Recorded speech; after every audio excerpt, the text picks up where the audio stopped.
When I was growing up, we had a butcher. His name was Three Fingers. And I'm assuming he lost the fingers on the job. La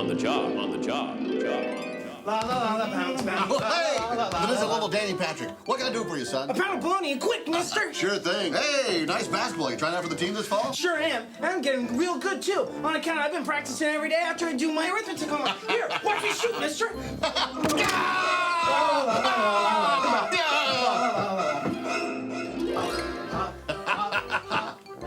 Well, hiya, Danny. Let me guess, a pound of bologna. Wow, you're magical or something, mister. You behaving yourself in Miss Landers' class, aren't you? Not as much as I'm opposed to. Miss Landers is real neat, though, and she taught me how to use my radio voice. Let's hear it.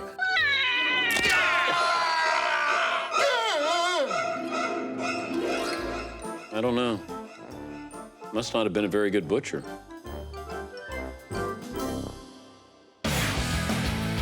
I don't know a lot about sports, but I can drink a lot of beer. My motto is simple. C's get degrees. Need a long, inappropriate hug? I'm your man. I think I'm smarter than you, because I probably am. Howard College for box score.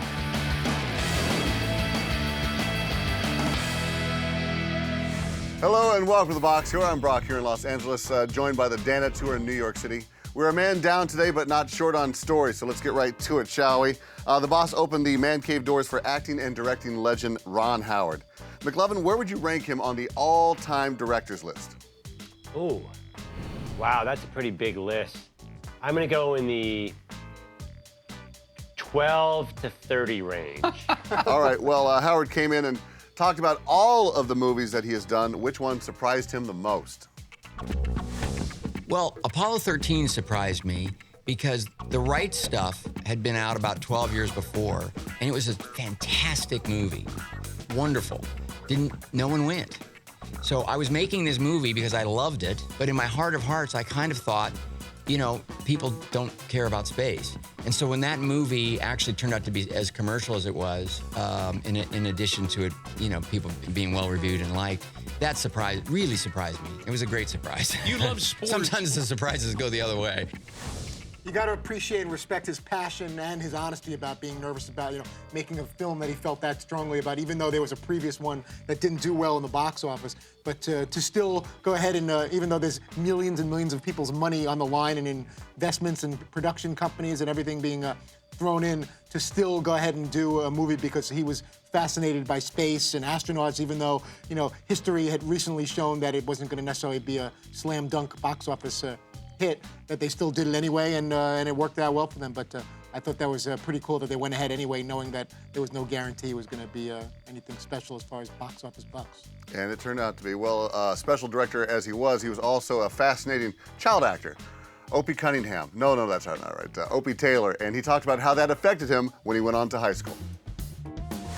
I was famous. But in a way that was attracted fights.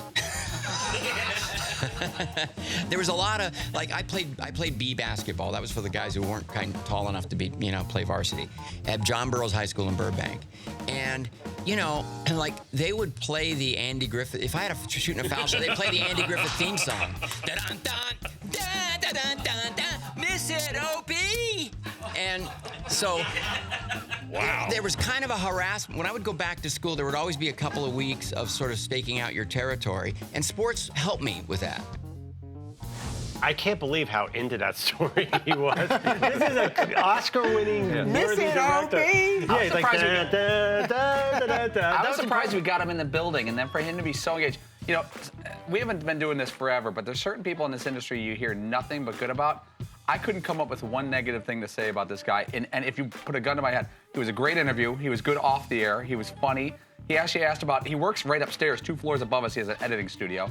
He's like, hey, can I come down and watch football here sometime? I'm like, you could buy this studio in about 30 seconds if you wanted to. They'd name it the Ron Howard Show and get rid of Dan and the rest of us. Oh, my lands. Hey, Fritzy, Dan mentioned a story where he did the Fonzie at the half-court line during his basketball days. How much crap would you have received if you told that story about you doing that during your Little League days? Oh, I would have been destroyed. That would have been endless comments about it, and it probably would have been taken weeks or months, or somehow they would have finagled something where I would have had to be forced to dress up as Fonzie or a Happy Days character, or McLevin or one of the guys would just show up behind my back. They'd whisper something like, "You got to come in and be dressed as Fonzie," and just totally abuse Fritzy for that. So that was definitely something that I was, you always get concerned about when you're talking about certain things, how that might lead to one of us getting totally humiliated. But I'm impressed that Dan showed that story, because he had to know we were going to crush him for that.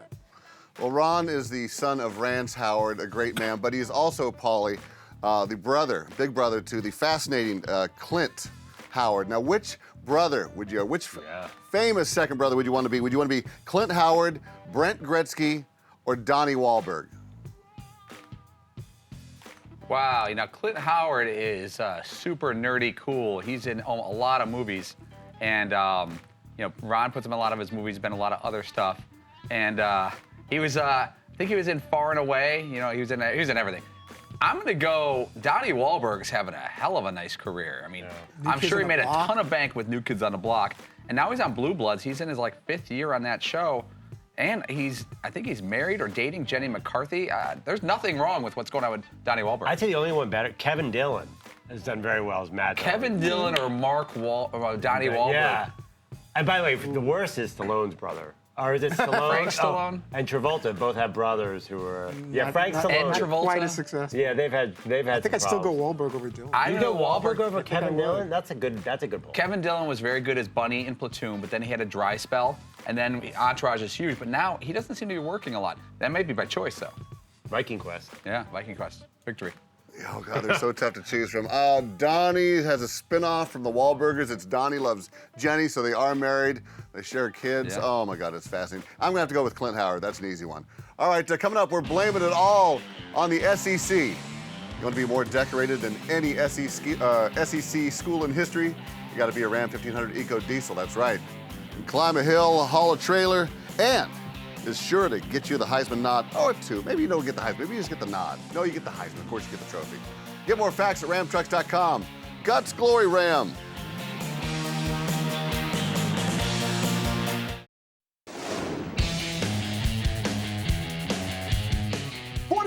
Baker Bruce, angle legs in Omaha.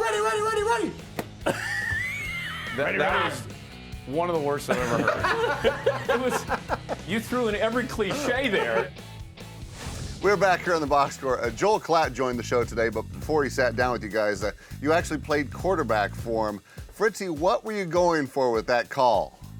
I didn't know what I wanted to say, and I just kind of said a bunch of different things. I don't know why I said ready. I think I wanted to say hurry. Not that was going to matter anyway. And I remembered seeing an NFL film show with Boomer Esiason several years ago from the archives where he was yelling Baker Bruce angle exit, and I just threw that in there. And I don't know if I was trying too hard to impress Joel Klatt with using some actual words or phraseology that actual NFL quarterbacks have used in the past. McLevin, let me ask you something about Fritzy. Fritzy has this thing about when he tries to yell, it's not a yell, it's more of a high-pitched kind of half yell. He never yells and screams with a voice. I've never heard you yell. I've never heard you yell ever. And you can't yell, because we've had things where you have to run down the street, you go, ah! But it's like you won't even commit to a yell. Yeah, I don't know what it is. Maybe once. How about the end of a Broncos game? Do you yell then? There's definitely some yelling. I can see Yay! No, I can see, get him! Yeah, I'll scream like run hard and things like that while the running backs Do you running down curse the during field. Broncos games? I try not to, because I'm usually watching with the family, especially Try my not to, son. But yeah, there have been occasions where something slipped out, and I have to explain to my 13-year-old that that's not acceptable behavior, and we don't use those. Is kind it of words. acceptable to be a grown man with dolls and crying at the end of a Broncos game? No, I'm setting a very bad Swearing's example. probably better. Yeah, usually it's right down, help a man up a little When bit. I'm wearing Bronco Zubaz pants and old jerseys and horse heads, I'm sure my son's going to have some emotional issues growing up. Yeah, he might end up on the couch. Well, after Joe Klatt shook off the embarrassment from watching you try to be a quarterback, he centered himself and talked about the negativity that has followed Cam Newton since his footprint in the SEC. When you've got a guy like Cam, who was a polarizing subject, had trouble at Florida, had to leave, went to junior college, then you've got the pay-for-play issue, and that's going to stay with you forever, in particular because it was in the SEC, and those fans just never forget. And I think one of the reasons why it's followed him is because he still plays in that footprint.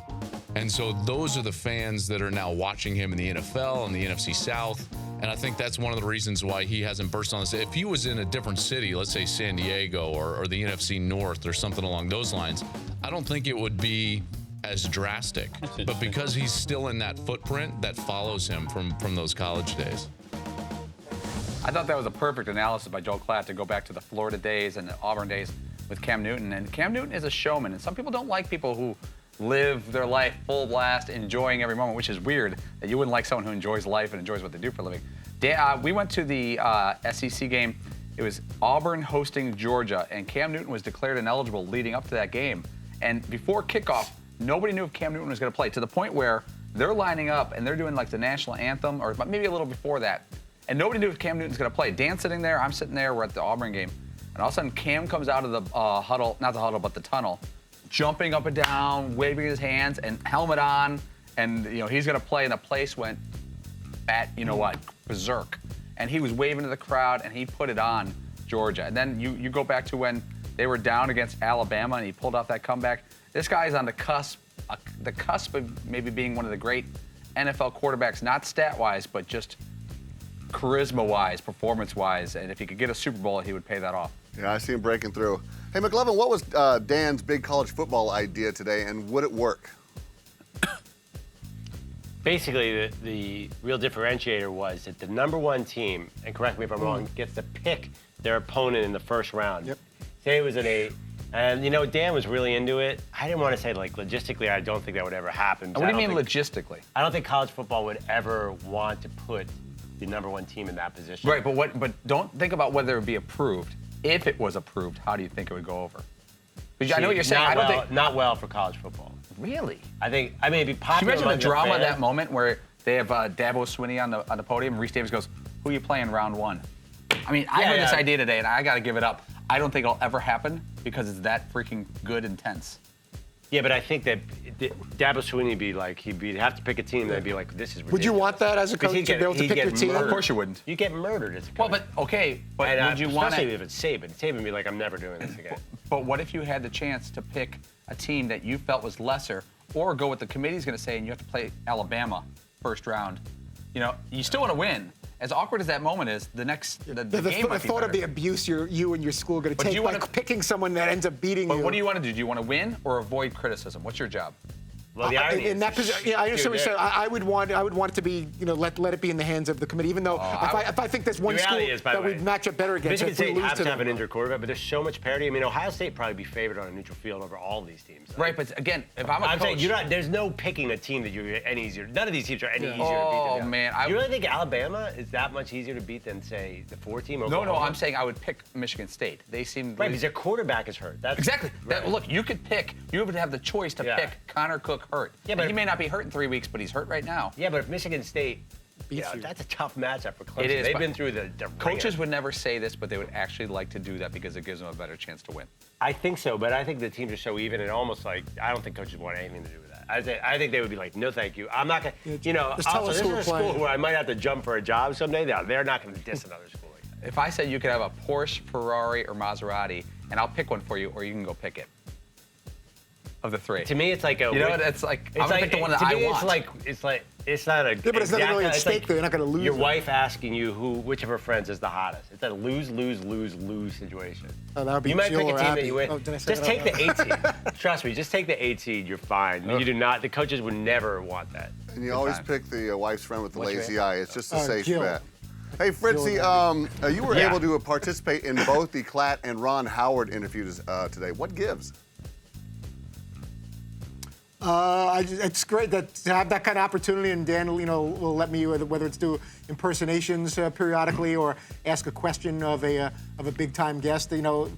Once again, he's making dreams come true. Paulie and all of us, we were all trying, but I don't think we were very successful in hiding our excitement when Ron Howard came through our studio doors. This is a big deal to us. We grew up with these the shows that he was, especially Happy Days, that he was a big part of, and this guy's a big-time director. And whenever when we meet a lot of A-level guests, it's part of the job, which is great. Athletes, coaches, celebrities, etc. But to be able to communicate with them and be part of the interview process or do an impersonation, whatever Dan lets us do, is pretty awesome. That people don't get a chance to do. I got a note from my mom during the show, and her favorite TV show of all time is Andy Griffith's show. And when I was a kid, she was in obviously her early 30s or something. We watched Happy Days every week as a family. Sat there in front of the TV. Tuesday there was nights. 3 channels Tuesday night. What 7:30? In the Midwest, there's 7. Happy 7:30. Days, then Laverne and Shirley, Laverne and Tuesday Shirley. nights. And for my mom's generation, she was so geeked to have Ron Howard in the studio, and she didn't get to meet him, but her son did, and she was really fired up to see him in studio. My mom usually doesn't send a note when we have a guest in studio. Like, she didn't really comment about Joel Klatt, but she did. I think my sister made a comment about Joel Klatt. But my mom commented on Ron Howard. Both great shows, Happy Days and what was that, Andy Griffith Show. I would have asked a question about Floyd the Barber, though. A fascinating character. You got to go back and watch those shows. All right, coming up, hey, oh my God, what is it? Oh yeah, it's the boss. He's humbled. Sorry about that.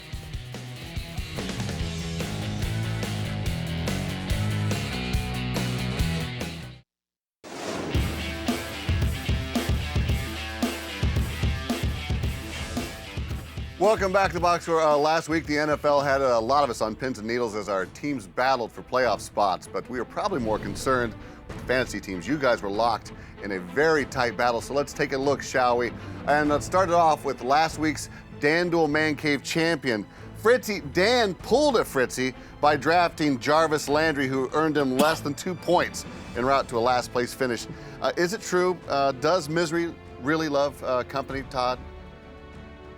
It is very true that misery loves company, and I had been talking some trash in recent weeks about Dan's picks, and he was on a nice little run, but all good things. Now he's back down to earth, and. Are you happy about his last place finish? I don't want to say happy, but yeah, man, you know what? I will say happy, yeah, because Dan's been coming across as arrogant when. He's been talking about his FanDuel team, and I think he got a little full of himself and thinks somehow he figured everything out and was going to finish in first or second place the rest of the year, which obviously not the case with the 5th spot. So says the Velvet Hammer. All right, next up was Paulie. Your lineup has featured a running back with the first 2 letters was D and E every week for the past 4 weeks, and it's been paying off. Is this a clear strategy? Yeah, I thought, my team looked pretty good on paper. They didn't do too well. I noticed that I don't care if I finish 4th or 2nd. Anything but 1st is a loss, dog. But I think if I looked at our scores this week, we all did poorly compared to the people in the group. It was just weird to have all 5 of us finish in the bottom half. And we were all within like 2 to 4 points of each other. We were all like crammed. Yeah, so we were equally bad, but every bad group has to have a winner, right? All right, nestled up just above you was Toddy Joe Fritz. Todd, your Broncos failed you. Is it time to stop picking with your heart? Probably. It has not worked out well, whether it's been Owen Daniels or Vernon Davis and C.J. Anderson after that big win against the Patriots. He was the hero, did relatively nothing for me. And just Emmanuel Sanders didn't do anything. Adrian Peterson was just awful. And on paper, it looked like I was going to have a 3rd in that team. You had. I was excited. Adrian Peterson. I spent like over $18,000 on just Tom Brady and Adrian Peterson alone, and a number of guys just. I think the Bengals defense got me only like 6. Like my kicker was okay, but like the fact that Adrian Peterson that I spent $9,100 on did pretty much nothing. That killed me when I thought on paper I thought I was going to get like 150 points. That didn't work out. Tisk. All right, well, we are down to the final 2. It is Seton and McLovin. And in second place, it is Seton O'Connor. Now, Paulie, we all know that second place is the first loser. Is that why Seton refused to be on the box score today? It's possible. I think second place is the worst thing in sports. I cannot stand finishing second. I would much rather, I know this sounds weird, I'd much rather finish in last place because last place doesn't haunt you. Second place, and I know this is FanDuel, so we're not going to cut our throats or jump out the window, but second place in sports is the worst. But even if it was the Olympics and you're among the greatest athletes in the world and they're going to put a silver around your neck. If you don't care about winning, then second place is great. Like if you think I'm not saying you wouldn't be disappointed that you didn't get the gold, but if you were being awarded with a silver medal like you're the second best of all the athletes in the world in that particular event or sport, and you just and I know you'd rather have the gold. The only way I would be happy with second place if there was some type of contest where I thought I was going to finish last and I completely overachieved with a second place finish, I'd be pleased. But if you go into a contest not trying to win it or not having some thoughts about winning, I would never enter, And you don't want to go to an inspirational speaker who got the silver medal. It sounds dirty. All right, McLovin, you were responsible for all of the Redskins' points last night with Deshaun Jackson and Dustin Hopkins, and they were responsible for you finishing on top of the Mount Man Cave on Fantasy Island. As an Eagles fan, are the Redskins the toughest team for you to root for? Oh, no, I have no problem with the Redskins. I shouldn't say this. I'm not the world's biggest Deshaun Jackson fan at all times. He's awful. He could be rude at times, let's put it that way. He's awful. But no, I like the Redskins. It was hard because I had, Jarvis Landry, what happened to you this week? Yeah. That's what killed me. I had Cam Newton. Me and Seton both had Cam Newton. Scored almost 40 points. And we're still, like Paulie mentioned, none of us rank that high. I don't get it. That's the worst, when like one or two of your guys has like a huge game, and then the other guys don't hold up their end of the bargain. I've learned about this game a little bit. You can't afford more than one bust. Wow. If you have 2 players on your team that whiff, and McLovin, I looked at your lineup, you had like a 3.5 guy and a 1.5 guy. You got no shot to win. Well, it's interesting too. Like the scores vary from week to week. Like a lot of times, 50% of people play FanDuel will have one running back. If that running back does poorly, that means that everybody's scores move. Yeah. So you can get, 125 could have won me $50 3 weeks ago. It got me 600th place this week. So it's a very intricate ecosystem, if you will, Brock. Yes, yes. I learned that from Biodome with Paulie Shore. All right, congratulations to McLovin and the Redskins. Don't go away, we're going streaking. But first, this is the box where we must take a break. Remind you that the Ram Heavy Duty, with its best-in-class towing torque and horsepower, doesn't need one. And we could use it to go over the hardware store to put some tape over our nipples, just in case there's some, I don't want to get anyone in trouble. All right, Guts, Glory, Ram.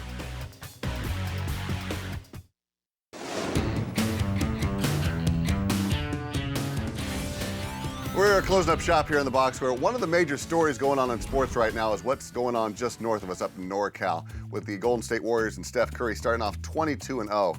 Now, Dan usually says he doesn't know what it means when it comes to these teams and these streaks and their outcome at the end of the season. So I ask you, McLovin, what does this streak mean?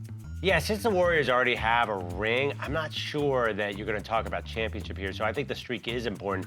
And if it gets broken, which it could tonight, as Reggie and Dan both pointed out, then I think it's about chasing the Bulls' best single-season record. It is about chasing the Bulls, I think. If that puts you on the map, if they beat the Bulls record where you can't take anything away from them, no fluke. I never thought the Bulls record, not never, but I didn't think the odds were good a team would break it. Not so much because there's not great teams these days, because the way they pace athletes. I assume that any team that got close to 72 wins toward the end of the season would say, like, you know what, we got to rest these guys for the playoffs. And that's more common now. The Bulls back then, they didn't rest guys. Yeah. Michael Jordan played 41 minutes a game that year. Steph Curry's playing 33. Which, by the way, could happen. Exactly what you just said could happen. It could. I think they could pull out at the end. I could see them, man, when they're like at 65, though, and there's all this public pressure, and you'll never have this chance again. I think they have a lot of confidence in themselves. If I was betting right now, I think they get 73 wins. Are you on that, that there's that line of thought where, get that, not that you're not going to purposely lose, but it's maybe, a good loss or get that out of the way once they lose? Did that help the Patriots? I mean, did that matter for the Patriots? I mean, they didn't get a loss. Would they have lost? They won the Super Bowl. You just wonder, because the constant questions and stories about it until you finally lose. Dumbest commentary in sports that if you get a loss, it's good for you. No. I do think, though, there's a reset to a loss. There is. When you lose something, doesn't it get you inspired to do better next time? I think athlete, it's a long season. You need something to get you interested. Yeah. But maybe. But, I mean, look how focused the Warriors are now. It's crazy to me. And even with the one loss, they could still get the Bulls record. They just obviously, undefeated season will be Who thinks they lose tonight? I think it's going to be tight, but I think Golden State's going to win again. Well, a guy who might agree with you, McLovin, is, of course, Reginald Aloysius Miller, and here is his reasoning. George Hill, Monte Ellis, DJ Miles, Paul George at 4, and Jan Mahimi, that is a lineup that can compete, certainly at home, in Baker's Life Fieldhouse. That's why I'm just looking at the matchups. I really do believe that's why the Pacers are going to win tonight. This is a good test for that Golden State Warriors team. The thing that's on their side right now is Klay Thompson has found his shot. So now you add him with Steph, they're playing lights out. But having said all that, tonight the buck stops in Indiana. Sorry. Homer. Pacers apologist. A little bit. Sorry about that. My bad. I think that's a smart move by Reggie. He's got some good analysis there, and I think this is going to be the toughest test of this run. But it's also really good for Reggie because if the Pacers end up winning tonight, Reggie can say, I backed my team. He knows where his bread is buttered, and it's back there in Indiana. He'd get killed if he went against him. Even though it's easy to pick the Warriors, but a Pacer legend to say that the Warriors are going to beat them, and you have to go Pacers. McLovin, what's the one streak that you can remember getting swept up in? Pete Rose. Remember when he was on a hit streak? Yeah. I barely remember it, but I seem to remember something about that. And Gene Garber broke it. Yeah, I remember being at my brother's Dan Little Brezza. League game, and I'm like, looking for updates or calling back then sports phone or or you have a little transistor radio. We're trying to find Were you out. checking your cell phone back in 1983? Not a cell phone, but I remember there was something called sports phone where you can call and get updates, and then you had your little transistor radio. Well, I just remember being at a Little League game trying to follow. Dude, to it was see if like you got ahead. 2006, and you like, or actually, it was like 3 years ago. You had a flip phone. You're telling me you had a phone in 1980s? You had those big car phones that was like the size of. I may have had to put a cord into an actual phone machine in the corner there. All right. Hey, great job on the guest list today, Fritzy. Who's on tomorrow? Michael Irvin. Mike Irvin, playmaker. All right, perfect. Mike Irvin, we look forward to it. We are back tomorrow at 3 p.m. Eastern right here on Audience 239 on AT&T. The podcast is available on iTunes or podcast1.com. Cheers. I don't know a lot about sports, but I can drink a lot of beer. My motto is simple. C's get degrees. Need a long, inappropriate hug? I'm your man. I think I'm smarter than you, because I probably am. Hey, thanks for watching the box score. Holy cow!